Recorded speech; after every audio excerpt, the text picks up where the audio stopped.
शिवांगी जमीन को घूरती हुई अपने होश खो बैठी थी। आंखों से आंसू बहते जा रहे थे। 2 साल पहले से लेकर आज तक की सारी घटनाएं उसकी आंखों के सामने घूम रही थी।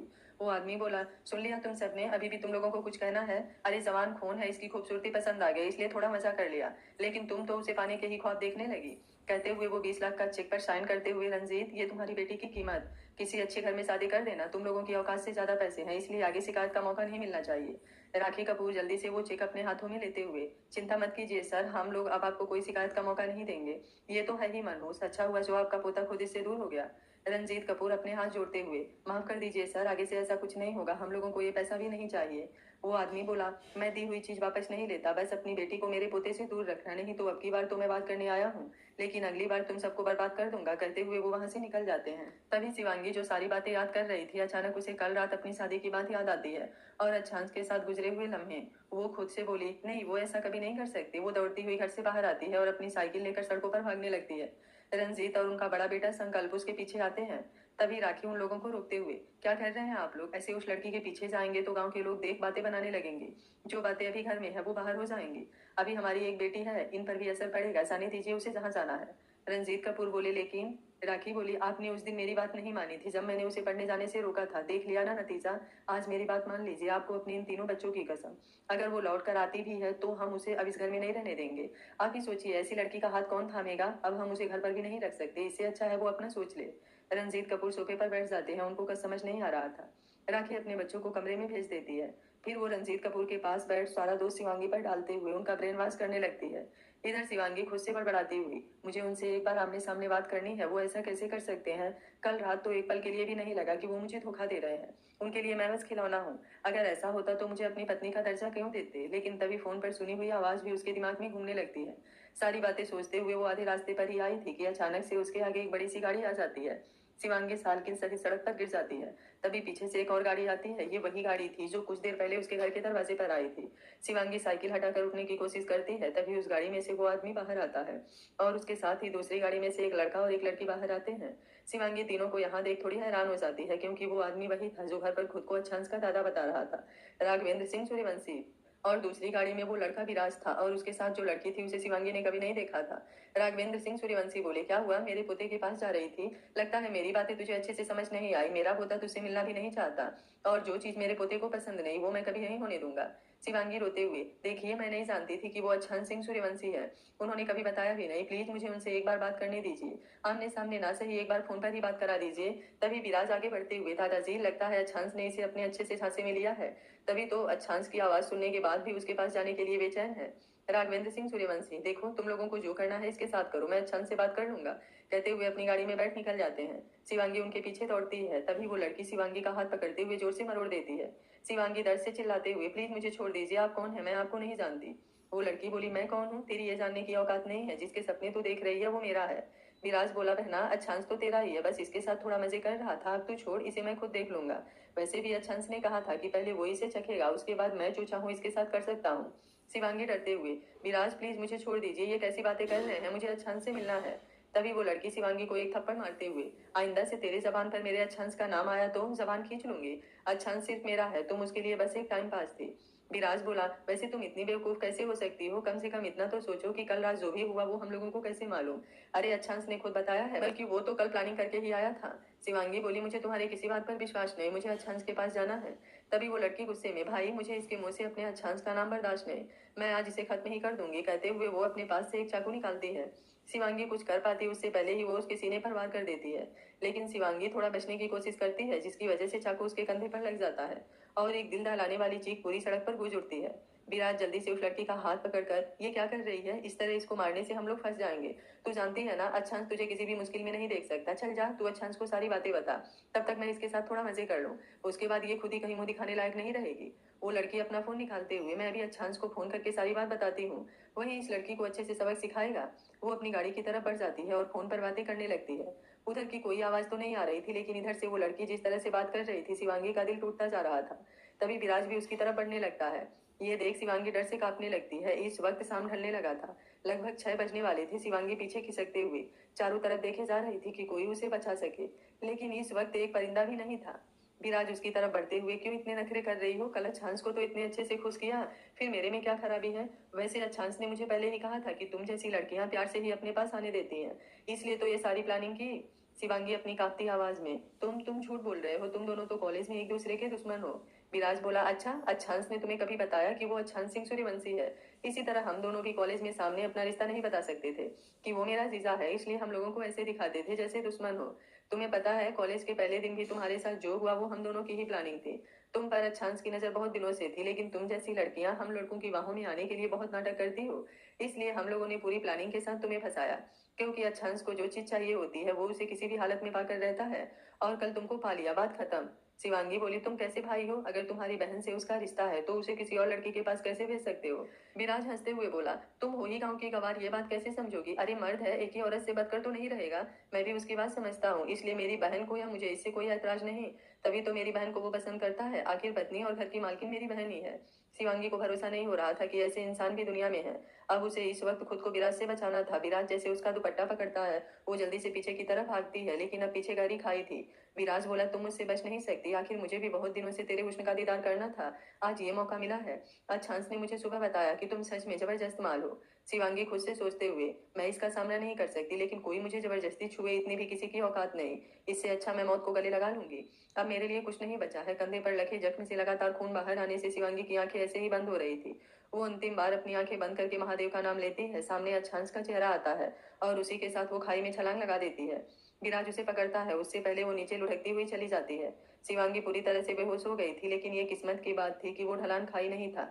वो एक ढलान था जिसके बहुत नीचे आकर एक कच्ची सड़क निकलती थी, और उसी दिन भगवान का फरिश्ता बनकर उद्भव सिंह उसी रास्ते से अपनी पत्नी को लेकर जा रहे थे जहाँ एम्बुलेंस बंद पड़ गई थी। शिवांगी उद्भव सिंह की गोद में सर रखकर फूट फूट कर रो रही थी, सारी कहानी बताते हुए वो बिलख रही थी। आज फिर से उसने अपने दर्द को जिया था जिसके जख्म भी भरे भी नहीं थे। वो रोते हुए बोली, बताइए ना डैड, मेरी क्या गलती थी? क्या किसी से सच्ची मोहब्बत करना इतना बड़ा गुनाह होता है? उस दिन 20 लाख मेरी कीमत लगाई थी। अगर उन दौलत वालों को जिसमें इतनी ही आग होती है तो बहुत सारी लड़कियां अवेलेबल होती हैं, फिर वो किसी की मोहब्बत से क्यों खिल जाते हैं? मोहब्बत इतनी खूबसूरत होती है, लेकिन अब मेरे लिए उससे बदसूरत कुछ भी नहीं है। उद्भव सिंह भी उसके साथ रो पड़े थे। वो किसी तरह शिवांगी को संभालते हुए बोले, रोते नहीं बच्चा, इस दुनिया में सबके कर्मों का हिसाब होता है। कोई किसी को थोड़ी देर के लिए धोखा दे दे, लेकिन उस धोखे का हिसाब एक दिन जरूर होता है। शिवांगी आज अपना दर्द उद्भव सिंह के सामने निकालने के बाद हल्का महसूस कर रही थी। लगभग महीना दिन से जो घुटन उसके अंदर हो रही थी, आज उसे थोड़ी राहत मिली थी। अब वो शांत होकर उनकी गोद में सो चुकी थी। उद्भव सिंह भी उसके बालों में अपनी उंगलियां चलाते हुए मन ही मन भगवान से शिकायत कर रहे थे। जब शिवांगी गहरी नींद में सो गई तब वो धीरे से उसका सर तकिए पर रखते हुए अपने कमरे से गद्दे लाकर वहीं फर्श पर बिछाकर वो भी सो जाते हैं। इस वक्त शिवांगी को अकेले छोड़ना उन्हें ठीक नहीं लगा।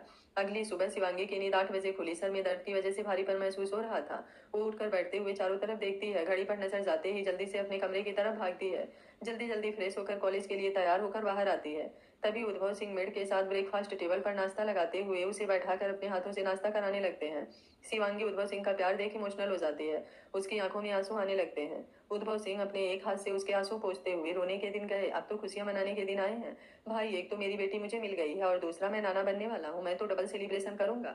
उनकी बात सुनकर शिवांगी को अपनी प्रेग्नेंट होने की बात याद आती है, जो वो भूल गई थी। फिर से उसके चेहरे पर दर्द की रेखाएं उभरने लगती हैं। उद्भव सिंह उसकी मनोस्थिति अच्छे से समझ रहे थे। वो शिवांगी का हाथ पकड़ते हुए, बेटा एक बात पूछूं? शिवांगी अपने आंसू पोंछ, पूछिए ना डैड, वैसे भी सब कुछ तो बता चुकी हूँ।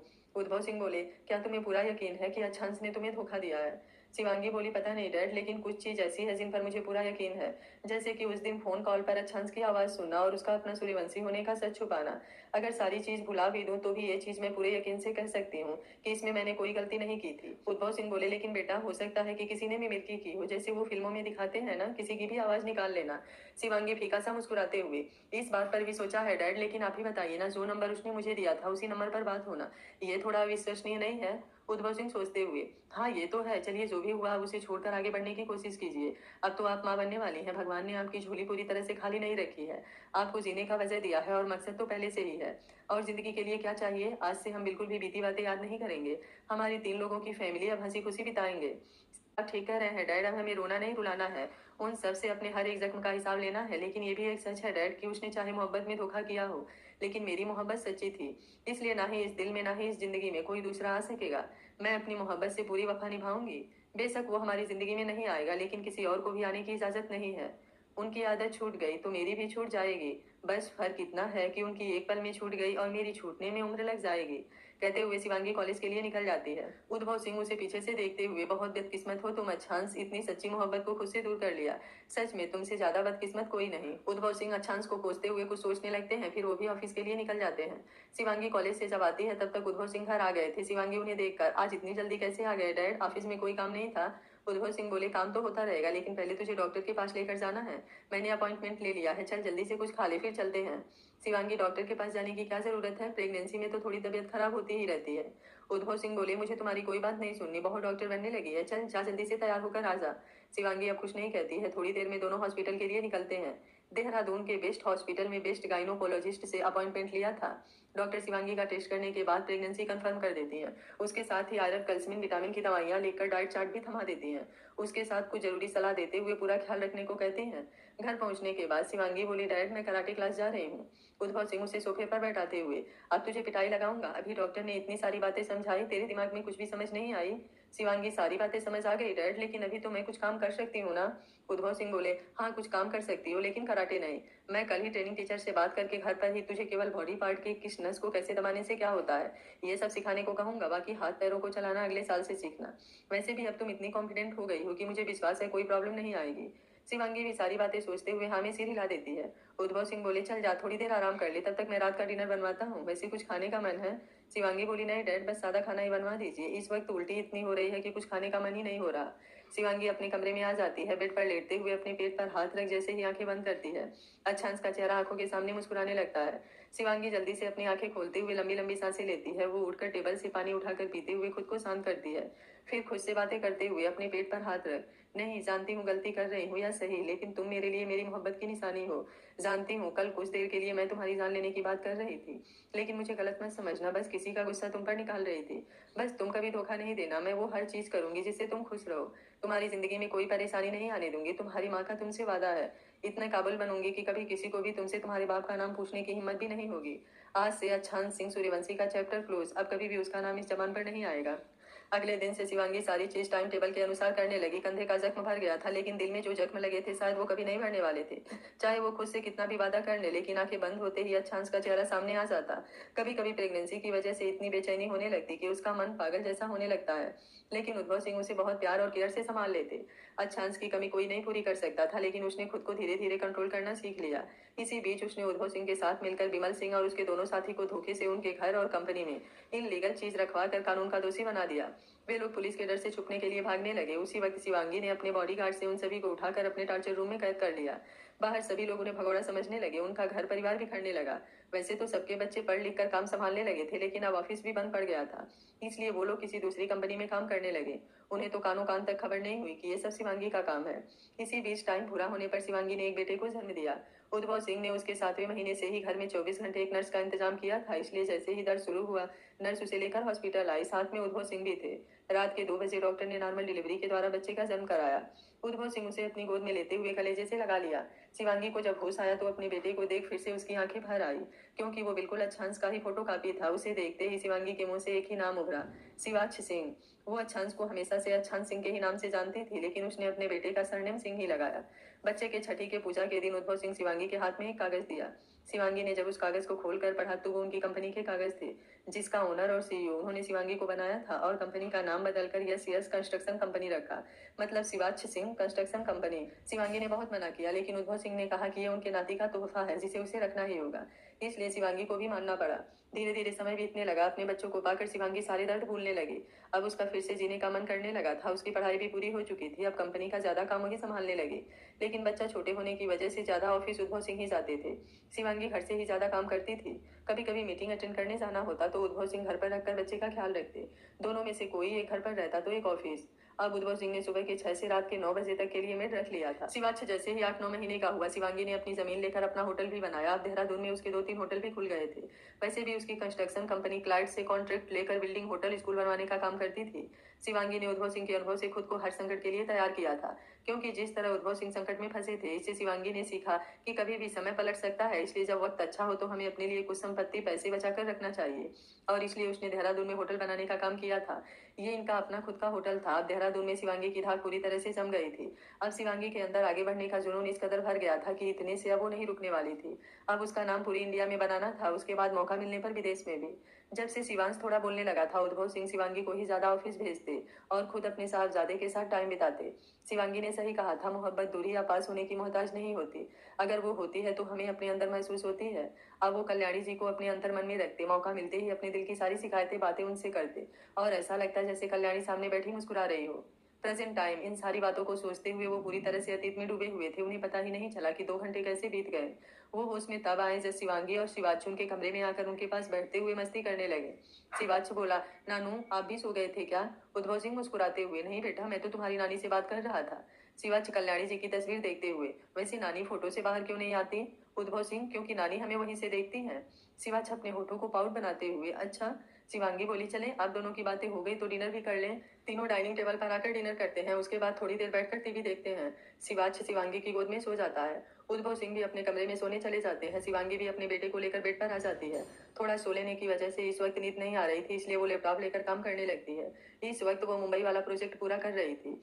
ये प्रोजेक्ट इंडिया की सबसे बड़ी कंपनी मेहरा कंपनी की ओर से थी। उन्हें मुंबई में अपना एक रिसोर्ट बनवाना था, जिसके लिए शिवांगी ने भी टेंडर भरा था। अभी अगले महीने डिसाइड होने वाला था कि ये मौका किस कंपनी को मिलेगा।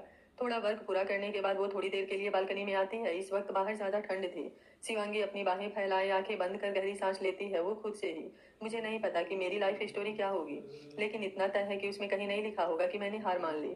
कुछ देर बाद वो कमरे में आकर लेट जाती है, अपने बेटे को देखते हुए। थोड़ी देर में ही उसकी आंखों में भी नींद आ जाती है। शिवांगी ने अभी तक अपने बेटे को लोगों के सामने नहीं लाया था, केवल आसपास के लोगों को ही मालूम था कि उसका एक बेटा है, लेकिन देहरादून शहर में इससे किसी को कोई मतलब नहीं था। अगर कभी आसपास की कोई औरतें कुछ कहती तो शिवांगी उसकी तरफ बिल्कुल ध्यान नहीं देती। शिवांगी के लिए उसकी आवाज दिल का सुकून थी। उसका चेहरा देख वो खुद को मुकम्मल महसूस करती थी। अब उसका सब कुछ शिवा से ही था। जयपुर अच्छा सारा काम करते हुए अपने दोस्तों के साथ दोपहर को कंपनी के लिए निकल जाता है। अब उसकी एएसएस मोटर कंपनी पूरी इंडिया में ही नहीं पूरी दुनिया में अपनी पहचान बना चुकी थी। उसने अपने 5 दोस्तों को भी सेट कर दिया था। नितिन और मधुर को हार्डवेयर कंपनी खोलकर उनमें लगा दिया था। अब उसने अपनी कंपनी जहां डाली थी वो सारी जमीन को खरीद चुका था। आज वहां पर 10 मंजिला बिल्डिंग थी, जिसके 2 फ्लोर पर नितिन और मधुर गाड़ियों के पार्ट पुर्जे वाला सामान बनाना और सेल करना देखते थे। उसके ऊपर वाला बाकी 8 फ्लोर अंशांश के मोटर कंपनी की थी। अनीस को बिजनेस संभालना पसंद नहीं था, इसलिए वो अच्छांश की कंपनी का अकाउंटेंट था। कुणाल और अनिकेत को भी अच्छांश ने सेटल करना चाहा, लेकिन वे दोनों अच्छांश के साथ ही काम करना चाहते थे। इसलिए अच्छांश ने अपनी कंपनी में 10-10% का शेयर देते हुए उसे अपनी कंपनी का असिस्टेंट और मैनेजर बनाया था।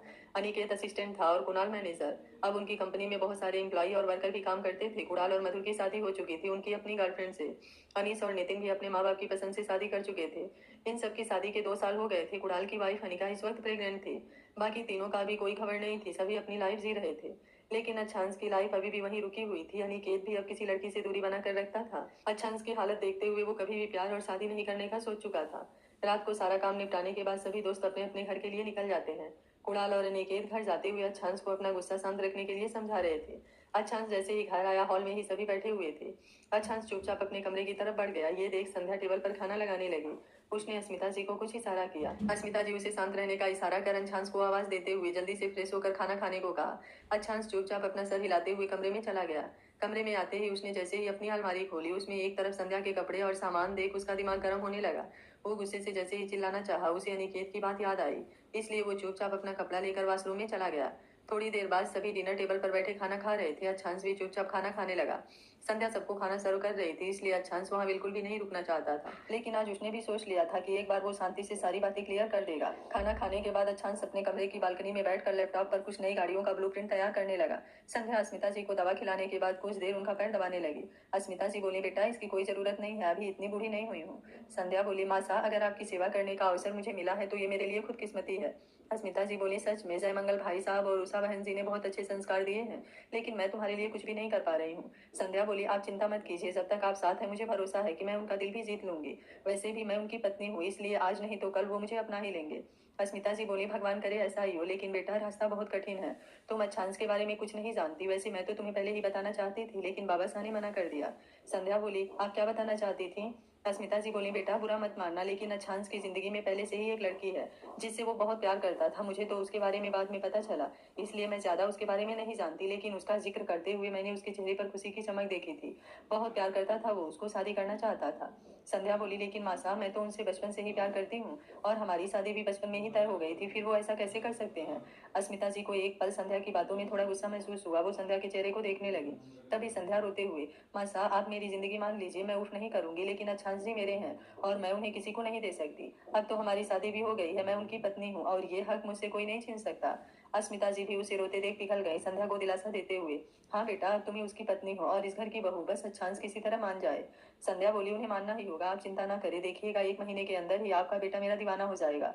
अस्मिता जी अब कुछ नहीं कहती हैं। थोड़ी देर बाद संध्या उनके कमरे से निकलकर अपने कमरे की तरफ आती है। अस्मिता जी हनुमान जी की तस्वीर देखते हुए, पता नहीं क्या सही है क्या गलत, मुझे तो बस अपने बेटे को खुश देखना है। आपको पता है ना, आपका बेटा भी आपकी तरह ही जिद्दी है। जिस तरह आपकी जिंदगी में मेरी जगह कोई नहीं ले सकता था, उसी तरह अच्छांश ने अपनी जिंदगी में उस लड़की को रखा है। कभी कभी उस लड़की पर इतना गुस्सा आता है कि मन करता है उसे ढेर सारी बद्दुआ दूं। मेरे बेटे के दिल को तोड़कर चली गई। मेरा बेटा जिंदगी जीना भूल गया था, उसका सब कुछ लेकर वो चली गई। मुझे आज भी याद है वो उस दिन वो कितना खुश था। शायद मुझे उसी दिन उसकी बात मानकर उस लड़की के यहाँ जाना चाहिए था, लेकिन मैंने बाबा जी की बात मानकर अगले दिन गई। तब तक सब कुछ खत्म हो चुका था। किस तरह मैंने अपने बेटे को संभाला है ये तो मैं ही जानती हूँ। अगर मैं और उसके पांचों दोस्त नहीं होते तो शायद आज अच्छांश भी हमारे बीच नहीं होता। भगवान जाने अब आगे क्या होगा। बाबा जी की बात मानकर मैंने इसकी शादी संध्या से तो करवा दी है, लेकिन क्या सच में वो संध्या को उसका हक दे पाएगा? क्या वो मानेगा इस शादी को? थोड़ी देर इसी तरह बातें करते हुए और सोचते हुए वो सो जाती हैं। इधर संध्या जैसे ही अपने कमरे में आती है, अच्छांश उसे कहीं नहीं देखता, तो बालकनी की तरफ उसका ध्यान जाता है। वो खुद से ही, कल तो हमारी फर्स्ट नाइट थी, लेकिन पूरी रात आपके बिना गुजारनी पड़ी, लेकिन आज ये मौका मैं नहीं जाने दूंगी। आखिर पत्नी हूँ आपकी, ये तो मेरा हक है। सोचते हुए वॉशरूम में जाकर हाथ मुंह धोकर आईने के सामने तैयार होने लगती है। साड़ी तो उसने पहले से पहन रखी थी। बालों को खोलकर चेहरे पर हल्का मेकअप करते हुए खुद को तैयार करती है। फिर वो धीरे धीरे कदमों से बालकनी की तरफ बढ़ जाती है। अच्छांश इस वक्त पूरी तरह से अपने काम में घुसा हुआ था। बाहर चलती हल्की हवाओं की वजह से उसके माथे पर के बाल बिखर रहे थे। एक तरफ लैपटॉप और एक हाथ में कागज और पेंसिल लिए बेहद हैंडसम लग रहा था। संध्या दरवाजे पर खड़ी एक टक उसे निहार रही थी। वो मन ही मन उसकी तारीफ करते हुए, सच में बिल्कुल कातिल है, क्या बाल है, क्या गाल है, और होठ तो लड़कियों की तरह बिल्कुल गुलाबी। इसके लिए तो मैं एक नहीं 100 गुनाह कर जाऊंगी। जब तक शादी नहीं हुई थी थोड़ा डर लग रहा था, लेकिन अब तो आप पूरी तरह से मेरे हैं। आखिर कब तक इस संध्या की खूबसूरती से आप बच पाएंगे? अच्छांश को जब अपने ऊपर किसी की गहरी नजरें महसूस होती है तो वो अपना गर्दन उठाकर देखता है। सामने संध्या को खुद को इस तरह घुटता देख गुस्से से अपनी मुठ्ठियां कस लेता है। जल्दी से अपना लैपटॉप फाइल लेते हुए वहां से उठ खड़ा होता है, जिससे संध्या होश में आती है। अच्छांश उसको इग्नोर करते हुए उसकी साइड से कमरे में आ जाता है। संध्या जल्दी से उसके पीछे आते हुए उसका हाथ पकड़ लेती है। अच्छांश जल्दी से अपना हाथ झटकते हुए, तुम्हारी हिम्मत कैसे हुई मुझे छूने की? एक बार में कोई बात समझ नहीं आती। संध्या उसकी आवाज सुनकर थोड़ी देर के लिए कांप जाती है, लेकिन जल्दी ही खुद को संभालते हुए, नहीं, मैं तो आपको जाने से रोक रही थी। आप कमरे से बाहर क्यों जा रहे हैं? अच्छांश बोला, क्योंकि मुझे इस कमरे में घुटन हो रही है, मैं यहाँ नहीं रह सकता। अब और कोई सवाल या मैं जाऊँ? संध्या बोली, आप ऐसा क्यों कर रहे हैं? कल भी आप घर नहीं आए और आज भी कमरे से बाहर जा रहे हैं। अच्छांश बोला, मेरी जिंदगी में इंटरफेयर करना बंद करो, नहीं तो मुझसे बुरा कोई नहीं होगा। जब तक इस घर में हो चुपचाप शांति से रहो, खाओ पियो और अपने काम से काम रखो।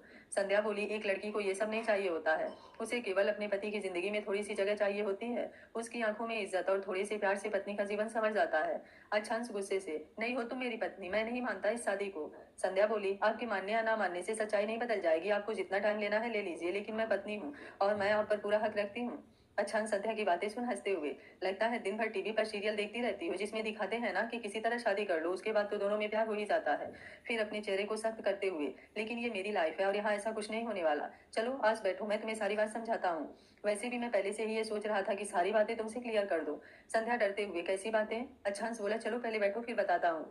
संध्या बेड पर बैठ जाती है। अच्छांश सोफे पर बैठते हुए, जो भी कल हुआ वो तुम अच्छे से जानती हो। मैं कभी भी तुमसे शादी नहीं करना चाहता था। तुमसे क्या, मैं किसी से शादी नहीं कर सकता था, लेकिन कल केवल दादाजी की वजह से मुझे उस मंडप में बैठना पड़ा। संध्या बोली, लेकिन आप तो ये पहले से जानते थे कि हमारी शादी बचपन में ही तय हो गई है, फिर आपके इनकार करने की क्या वजह है? अच्छांश बोला, अब वजह यह है कि मैं किसी और से प्यार करता हूँ। मैंने तुम्हारे बारे में कभी नहीं सोचा। मैं नहीं जानता तुम्हें क्या बताया गया है, लेकिन सच ये है कि हमारी तुम्हारी शादी कभी तय ही नहीं हुई थी। बस जब मैं 5 साल का था उस वक्त तुम्हारे पापा मेरे घर आए थे और उन्होंने ही बातों बातों में कहा था कि आगे चलकर उनकी दोस्ती रिश्तेदारी में बदल जाए तो अच्छा होगा। लेकिन मेरे पापा ने उसी वक्त क्लियर कर दिया था कि ये पूरी तरह से उनके बच्चों का डिसीजन होगा, क्योंकि मेरे पापा जानते थे कि बड़े होने पर हमारा जीवन साथी कौन होगा इसको चुनने का हक सिर्फ हमें होता है, बाकी किसी का भी नहीं, माँ बाप का भी नहीं। माँ बाप का फर्ज होता है वो बच्चों को सही रास्ता दिखाए, फैसला लेने का हक वो भी नहीं रखते। और बात उसी वक्त खत्म हो गई थी। ना मैं तुम्हें जानता था ना कभी देखा था, लेकिन जैसे ही मेरे पापा की मौत हुई तुम्हारे दादा मेरे दादा से हम दोनों की शादी की बात बात करने लगे थे, लेकिन मैं दादाजी के पूछने पर इस वक्त मना कर दिया। फिर तुम्हें यह गलतफहमी कैसे हो गई? उसके बाद मेरी जिंदगी में मोरी मोहब्बत आई, जिसे मैं अपने दिलो जान से ज्यादा चाहता हूँ। मैं नहीं जानता वो मुझे क्यों छोड़कर गई, लेकिन मैं कल भी उसका था, आज भी उसका हूँ और हमेशा उसका ही रहूंगा। ये दिल केवल उसके लिए धड़कता है, ये सांस केवल उसके लिए चलती है। वो चाहे कितनी दूर चली जाए, लेकिन वो मुझे हमेशा अपने रूह में महसूस होती है। अच्छांश अपनी धुन में सारी बातें करता जा रहा था और इधर संध्या की आंखों में आग जल रही थी। पूरा चेहरा गुस्से से लाल हो गया था। दोनों हाथ की मुट्ठियां बांध उसका नाखून उसकी हथेली में चुभ कर खून रिस रहा था, लेकिन अच्छांश का ध्यान उसकी तरफ नहीं था। अच्छांश बोला, अब तुम ये बात अच्छे से समझ गई होगी कि मैं कभी भी तुम्हारे साथ आगे नहीं बढ़ पाऊंगा, इसलिए तुम भी इस बात को अच्छे से समझो और जो तुम्हें रिजर्व करता है उसके साथ आगे बढ़ जाओ। मुझे कोई आपत्ति नहीं होगी, बाकी तुम्हें जितना रुपया पैसा चाहिए वो सब मैं देने को तैयार हूँ। वैसे तो गलती तुम्हारी भी है, माना दादाजी ने मुझे मजबूर किया था शादी के लिए, लेकिन तुम इनकार कर सकती थी, लेकिन तुमने जानते बूझते ये शादी होने दी। लेकिन फिर भी मैं तुमसे शांति से बात कर रहा हूँ, केवल इसलिए कि घर में अब मैं कोई तमाशा नहीं चाहता। एक और बात, जब तक इस घर में हूँ मैं अब इस कमरे में नहीं आऊंगा। आइंदा से मुझसे दूर ही रहना, क्योंकि अब मैं इतनी शांति से बात नहीं करूंगा और मैं नहीं चाहता कि मैं तुम्हें किसी बात से हर्ट करूं और मेरी माँ की परवरिश पर कोई उंगली उठाए। तभी अच्छांश के कानों में जोर से वॉशरूम का दरवाजा बंद होने की आवाज आती है। अच्छांश अपना सर उठाकर जब देखता है तो संध्या कमरे में कहीं नहीं थी। अच्छांश सोफे से उठकर एक नजर वॉशरूम के दरवाजे की तरफ देखते हुए कमरे से बाहर निकल जाता है। इधर संध्या को जब और बर्दाश्त नहीं होता तो वो उठकर वॉशरूम में आते हुए शावर के नीचे खड़ी हो जाती है। उसके दिमाग में बहुत सारी बातें चल रही थी। सारी बातें सोचते हुए वो गुस्से से, ऐसा कभी नहीं हो सकता, अच्छांश आप सिर्फ मेरे हो और मेरे ही रहोगे। अच्छांश की बातें सुन संध्या गुस्से से भर उठी थी। वॉशरूम में जाकर कुछ देर शांत होने के बाद जब वो कमरे में बाहर आती है तो अच्छांश को ना देख गुस्से से टेबल पर रखी सारी चीजें फेंकते हुए बेड पर बैठ जाती है। फिर वो मोबाइल उठाकर किसी से बात करने लगती है। बात करने के बाद उसके होठों पर मुस्कुराहट थी। थोड़ी देर में ही वो चैन से सो जाती है। इधर अच्छांश स्टडी रूम में आकर सोफे पर लेटे हुए अपनी आंखें बंद कर लेता है। दिल और दिमाग से अतीत में खोने लगे थे वो खुद से ही। क्यों किया बीबी आपने ऐसा? क्या आपको सच में दौलत की इतनी भूख थी कि मेरा कुछ वक्त इंतजार नहीं कर सकी? कितना खुश था मैं आपको अपना बनाकर। ऐसे लग रहा था कि मैंने पूरी दुनिया को पा लिया है, सारी ख्वाहिशें जैसे पूरी हो गई है। अब मुझे भगवान से कुछ भी नहीं चाहिए था, लेकिन आपने तो एक पल में ही मुझे इतना खाली कर दिया कि मैं भगवान से फिर अपने लिए एक चीज मांगने लगा, मौत, लेकिन वो भी नहीं मिला। क्या सच में आपने मुझसे उन 2 सालों में एक बार भी सच्ची मोहब्बत नहीं किया? आज भी दिल मानने को तैयार नहीं होता, लेकिन जो मुझ पर बीता है, जो मैंने देखा है, जो मैंने सुना है, उसे भी इग्नोर नहीं कर सकता। सारी बातें सोचते हुए अच्छांश उन दिनों में डूब गया था जब उसने शिवांगी के साथ अपने खूबसूरत लम्हे बिताए थे।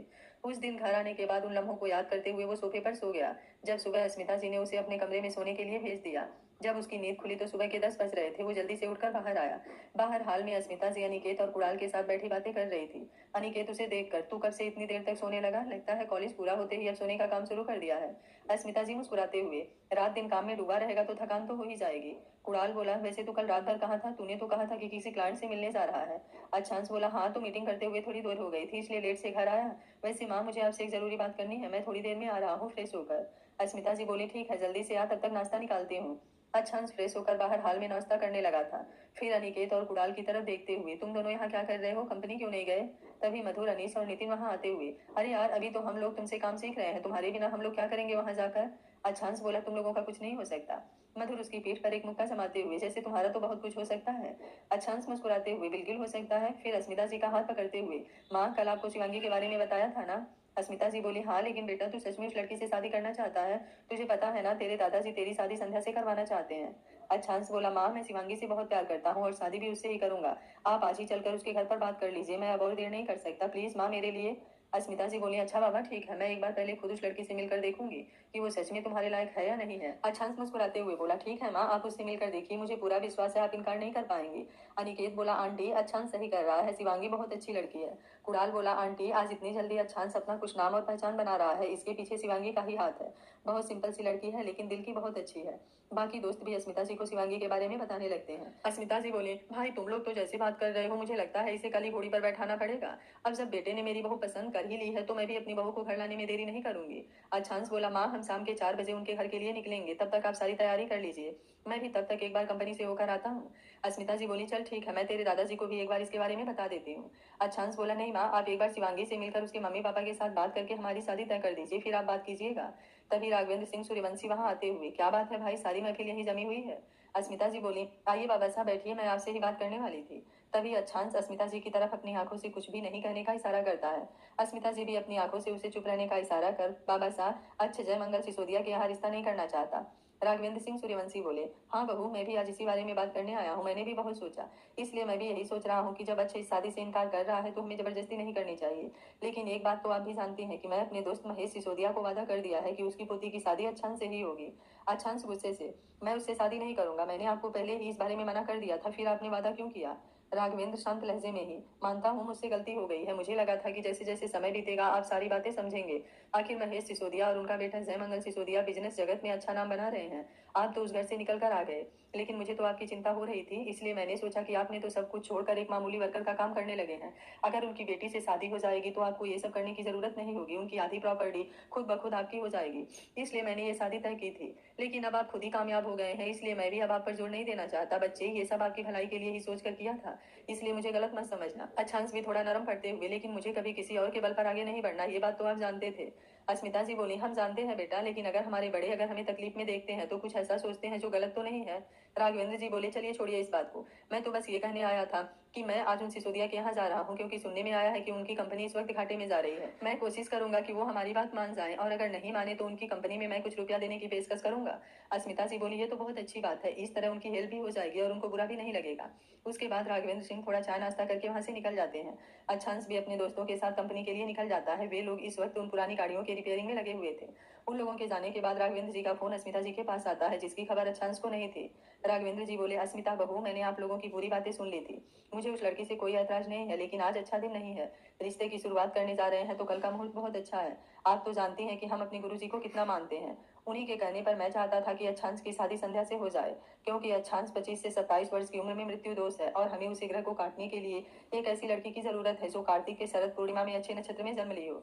लेकिन अब अच्छांश ने खुद ही अपने लिए लड़की पसंद कर लिया है, तो मैं क्या कर सकता हूँ? लेकिन मेरी इतनी बात मान लीजिए, आज का दिन अच्छा नहीं है, कल आप लोग चले जाइएगा, भगवान करे सब शुभ शुभ हो। अस्मिता जी बोली, हाँ बाबा साहब, ये बात तो मैं भूल ही गई थी। जब बचपन में ही गुरुदेव कुंडली बनाने आए थे तो उन्होंने अच्छांश के ऊपर इस खतरे की बात कही थी। ठीक है बाबा साहब, मैं आज मना कर देती हूँ, कल जाकर देखती हूँ कि वो लड़की अच्छांश के योग्य है या नहीं। मैं अपने अच्छांश के लिए कोई खतरा नहीं चाहती। राघवेंद्र सिंह बोले, आप बिल्कुल चिंता ना करें, हम जो भी कर रहे हैं अच्छांश के लिए ही तो कर रहे हैं। लेकिन अच्छांश को डायरेक्ट मना मत कीजिएगा, उन्हें किसी तरह बहाने से रोक लीजिए, नहीं तो उन्हें लगेगा कि हम लोग ही कोई अड़चन डाल रहे हैं। अस्मिता जी भी उनकी बात मानकर, ठीक है बाबा साहब। उसके बाद अस्मिता जी अब सोच में डूब जाते हैं। उन्हें वो दिन याद आ रहा था जब गुरु महाराज उनके घर आए थे और उन्होंने ये बात कही थी। लेकिन फिर उन्हें याद आता है कि गुरु महाराज ने तो ऐसी किसी लड़की की बात नहीं की थी, उन्होंने तो केवल अच्छांश के बारे में बताया था।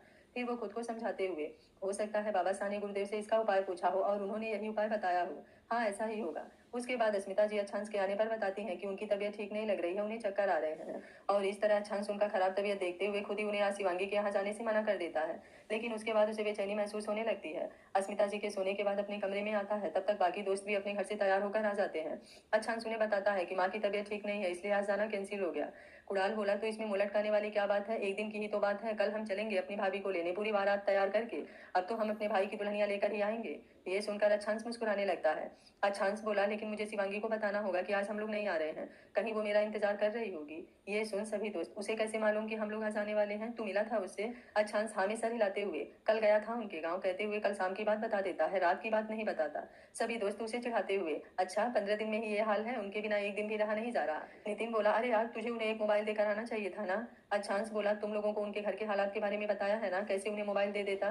बस एक बार हमारा रिश्ता तय हो जाए, उसके बाद पहले तो एक मोबाइल ही खरीद कर लाऊंगा। मधुर बोला, यार विश्वास नहीं होता, आज तक इसने शिवांगी को एक पैसे का भी कुछ नहीं दिया है, फिर भी वो लड़की इसके पीछे दीवानी है। सभी दोस्त ये सुनकर हंसने लगते हैं। अच्छांश मुस्कुराते हुए, क्योंकि वो बाकी लड़कियों से हटकर है, उनके लिए मैं इंपॉर्टेंट हूँ, मेरा पैसा नहीं। सभी कुछ देर इसी तरह बात करने के बाद अस्मिता जी से मिलने आते हैं। अच्छांश सभी के लिए चाय बनाता है और फिर कुछ बिस्किट भी लेकर आता है। अस्मिता जी को खिलाकर उन्हें आराम करने को कहता है, फिर सारे दोस्त हाल में आ जाते हैं। इस वक्त शाम के लगभग 4 बज गए थे। तभी अचानक से अच्छांश का फोन बजने लगता है। अच्छांश कॉल देखता है तो दादाजी का कॉल आ रहा था। अच्छांश सोचते हुए कॉल रिसीव करता है, हेलो। तभी उधर से दादाजी की आवाज आती है, हेलो बेटा, हम उस लड़की के घर आए हैं। अच्छांश को लगता है कि उसके दादाजी सिसोदिया के यहाँ गए हैं और वो संध्या की बात कर रहे हैं, इसलिए वो कहता है कि तो ये आप मुझे क्यों बता रहे हैं? उधर से राघवेंद्र सिंह बोले, बेटा वो लड़की नहीं मान रही, उसने तुम्हारे नाम की जिद पकड़ी हुई है, वो तुमसे मिलना चाहती है। अच्छांश बोला, आपने तो कहा था कि पैसे देने से वो मान जाएगी, तो फिर? राघवेंद्र जी बोले, ठीक है बेटा, 10 लाख की जगह 20 लाख देने की बात करता हूँ, शायद वो मान जाए। अच्छांश बोला, जो भी करना है कीजिए, आई डोंट केयर, मुझे उससे कोई लेना देना नहीं है, मुझे उससे कभी नहीं मिलना, कहते हुए कॉल कट कर देता है। कॉल रखने के बाद सारे दोस्त अच्छांश को देखने लगते हैं। अच्छांश बोला, अरे यार तुम लोगों को तो पता ही है कि आज दादाजी अपने उस दोस्त सिसोदिया के यहाँ गए हैं। शायद वो लड़की नहीं मान रही। वैसे उन्होंने कहा तो है कि 10 लाख की जगह 20 लाख दे देंगे तो शायद मान जाए।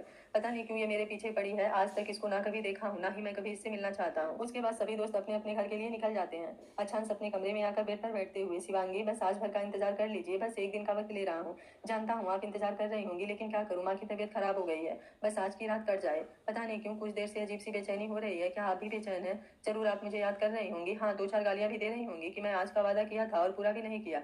लेकिन कोई बात नहीं, जब कल आपको बताऊंगा कि माँ की तबीयत की वजह से नहीं आया तो जरूर आप मान जाएंगी। वैसे भी आपने अभी तक मुझसे कभी झगड़ा नहीं किया। मुझे तो शौक लगा रह गया कि आप कभी नाराज हो और मैं आपको मनाऊं। वैसे आप रूठेंगी तो जल्दी मान जाएंगी ना। देखिए, मुझे भी मनाने का एक्सपीरियंस नहीं है। मैं आपको जोर से गले लगाऊंगा और बस आप अपने हाथ मेरे पीठ पर रख देना। हम दोनों के बीच सारी चीजें ठीक हो जाएंगी। शिवांगी की तस्वीर अपने मोबाइल में देखते हुए जाने क्या क्या बातें कर रहा था। तभी अचानक से ऐसा लगा जैसे शिवांगी ने उसे पुकारा हो।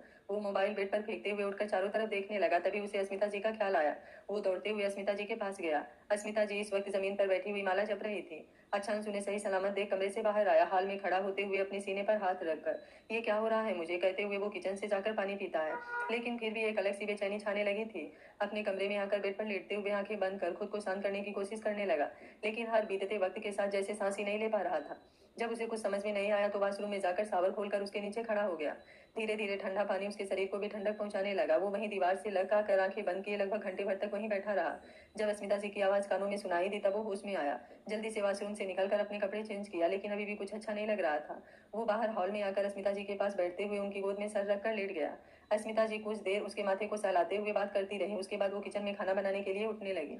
अच्छांश उन्हें बैठाते हुए खुद किचन में चला गया। अस्मिता जी की तबीयत भी ठीक नहीं थी और उसे खुद भी कुछ अच्छा नहीं लग रहा था, इसलिए खिचड़ी बनाने के लिए चढ़ा दिया। खिचड़ी बनाने के बाद दोनों माँ बेटे ने खाना खाया, खाकर अपने कमरे में आ गए। अच्छांश का मन एक बार किया कि वो शिवांगी के घर जाए, लेकिन अस्मिता जी की तबीयत खराब थी और बाकी दोस्त भी अपने घर चले गए थे, इसलिए मन मारकर बेड पर लेट गया। फिर से मोबाइल में शिवांगी की तस्वीर देखते हुए पता नहीं कब गहरी नींद में सो गया, इस बात से अनजान कि आज रात उसकी दुनिया लुट चुकी थी। आगे क्या होगा इस कहानी में जानने के लिए देखते रहिए कहानी का अगला भाग। अगर आपको कहानी अच्छी लग रही है तो वीडियो को लाइक शेयर एंड चैनल को सब्सक्राइब कर लीजिएगा। Thank you for watching. मिलते हैं कहानी के अगले भाग में।